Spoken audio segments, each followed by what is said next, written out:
सांसद श्रीमती शारदाबेन पटेल, शहर प्रमुख श्री खुशालभाई पटेल, तालुका भाजप प्रमुख श्री मेहुलभाई पटेल, जिला कलेक्टर श्री SK प्रजापति, महानगरपालिका कमिश्नर श्री रविन्द्र कटाले, जिला विकास अधिकारी Sushri Jasmini Harshad, UGVCL managing director Shri NF Chaudhari, आमंत्रित सर्वे महानुभाव, प्रेस मीडिया मित्रों सौने मारा नमस्कार।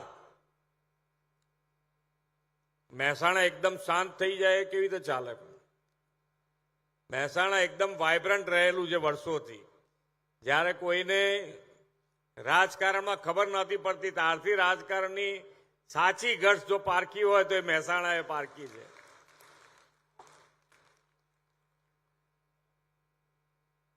એટલે મહેસાણામાં માનનીય વડાપ્રધાન શ્રી જ્યારે ગુજરાતના મુખ્યમંત્રી બન્યા અને પછી વિકાસની જે રાજનીતિ શરૂ થઈ અને તમે જુઓ તો દરેકે દરેક રાજ્ય આ વિકાસની રાજનીતિથી જોડાયું અને દરેક જગ્યાએ બધાને આ વિકાસ અને વિકાસની હરીફાઈ એ આજે બધાને ગમે છે. પહેલા એવું જાણવાય નહોતું મળતું. દરેક રાજ્ય પોતપોતાની રીતે આગળ વધે. માનનીય વડાપ્રધાનશ્રીના આયા પછી એક ભારત શ્રેષ્ઠ ભારત એ દિશામાં અત્યારે આપણે આગળ વધી રહ્યા છે. અને એની અંદર દરેક જણ હરીફાઈ કરી શકે. જેને જે સારું લાગે એ કરે. અમારી બધાની જ્યારે આપણે CM કોન્ક્લેવ બોલાવતા હોય માનનીય વડાપ્રધાનશ્રીની હાજરીમાં મળતા હોઈએ અમે બધા, ત્યારે પણ જે રાજ્યમાં જે સારું હોય બેસ્ટ પ્રેક્ટિસ કોઈ પણ રાજ્યની હોય એ દરેક રાજ્ય અપનાવે. એ રીતે આજે દેશ આગળ વધી રહ્યો છે.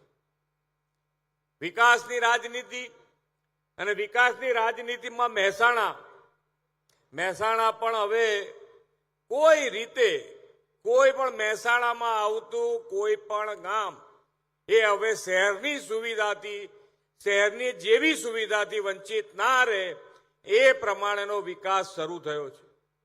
અને એની અંદર પહેલા આપણને બધાને એમ હતું કે ભાઈ લાખ રૂપિયા, 5 લાખ રૂપિયા, 15 લાખ રૂપિયા, 25 લાખ રૂપિયાનું કામ બતાવતા તો આપણે સામેવાળો વિચાર કરે કે હવે આનાથી વધારે કામ ના બતાવી શકાય. આજે 1 કરોડનું કામ કોર્પોરેટરને બતાવતા થઈ ગયા. એ માન્ય નરેન્દ્રભાઈની વિકાસની રાજનીતિ છે. કોર્પોરેટરને 1 કરોડનું કામ આરામથી બતાડી દે કે આ 1 કરોડ રૂપિયા લાગે પણ આ કરવું પડે તમારે. આ વિકાસની રાજનીતિ થઈ છે. અને બધાની અંદર જો વિકાસ કરવો હશે તો વિકાસમાં ફાઇનાન્શિયલ તો આવે જ, પૈસા તો જોઈશે જ. માન્ય વડાપ્રધાનશ્રીએ ગુજરાતમાં ફાઇનાન્શિયલ એવો મજબૂત પાયો નાખ્યો છે કે આખા દેશમાં ફાઇનાન્શિયલ મેનેજમેન્ટમાં આજે પણ ગુજરાત નંબર 1 પોઝિશન ઉપર છે. મહેસાણા અને મહેસાણા જિલ્લામાં મેં કીધું એમ વિકાસ તો ચાલી જ રહ્યો છે. છતાં પણ દરેકે દરેક ગામમાં શહેર જેવી સુવિધા માટે જે પણ આયોજનબદ્ધ રીતે અહીંયાથી આપણા બધા જ MP આજે હાજરી છે, બધાની હાજરી છે, બધા ધારાસભ્યોની હાજરી છે, પ્રમુખ સંગઠનના પ્રમુખથી માંડીને બધાની હાજરી છે. હું આજે એટલું જ કહું છું કે મહેસાણામાં તમને જે કામ લેવું હોય, આજે સવારે અમરેલીમાં પણ કીધું છે કે અમરેલીમાં પણ તમારે જે કામ કરાવવું હોય, અત્યારે 914 કરોડ રૂપિયા આપ્યા જ નહીં, છેલ્લા 3 જ દિવસમાં ગુજરાતમાં મારા હાથે 2500 કરોડ રૂપિયાના કામો ના ખાતમુહૂર્ત અને લોકાર્પણ કર્યા છે. મહેસાણા જિલ્લામાં પણ તમે આયોજનબદ્ધ રીતે તમારા કામો તૈયાર કરી દો તો પૈસાની દ્રષ્ટિથી સરકાર તમારી સાથે ઊભી છે.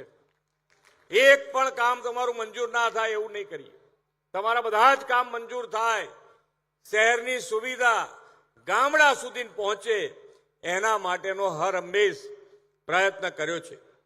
માન્ય વડાપ્રધાનશ્રીએ પણ જે રીતે ડેવલપમેન્ટમાં આગળ વધ્યા છીએ, આપણું મહેસાણા અને મહેસાણાની અંદર રેલવે કનેક્ટિવિટી પણ ખૂબ અગત્યની છે. અને એની અંદર કેટલાય વખતથી મહેસાણા પાલનપુર રેલવે લાઇનનું ડબલિંગ કામ શરૂ કરાયું છે અને સાથે સાથે વર્ષોથી અટકેલી તારંગા અંબાજી રેલ લાઇન પણ મંજૂરી મળી ગઈ છે અને એ પણ શરૂ થયું છે. એટલે દરેકે દરેક ક્ષેત્રે કોઈ ક્ષેત્ર પાછું ના રહી જાય એ રીતે ડેવલપમેન્ટ કરી રહ્યા છે.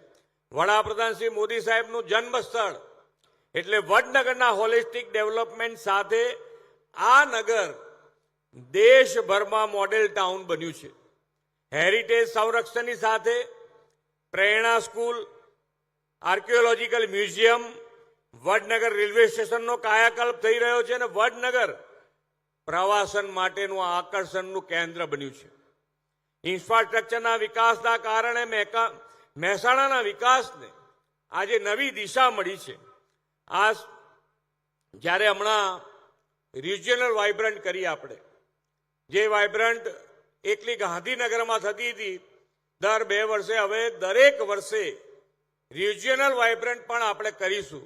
ને આ વખતે મહેસાણાએ વટ પાડી દીધો છે.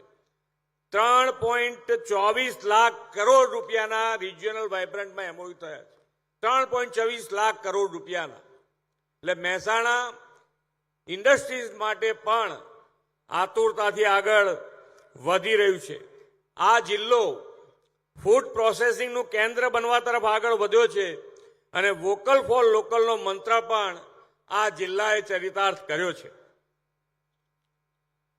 જ્યારે માન્ય વડાપ્રધાનશ્રીનો સંકલ્પ છે કે 2047માં આપણે વિકસિત ભારત બનાવવું છે, તો વિકસિત ભારત માટે કોઈ એક શહેર, એક જિલ્લો આગળ આવી જશે તો નહીં ચાલે. દરેકે દરેક જણ, નાનામાં નાનો માણસ, છેવાડાનો માનવી પણ મુખ્ય પ્રવાહમાં આવે અને તો જ એ ડેવલપમેન્ટ, જે વિકસિત ભારતનો સંકલ્પ છે, એ સાકાર થાય.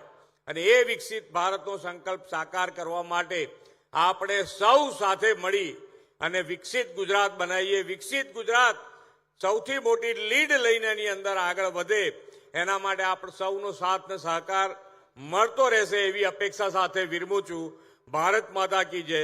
વંદે માતરમ. જય જય ગરવી ગુજરાત. જોરદાર તાળીઓ સાથે વિરાસતને જાળવી વિકાસની ગતિને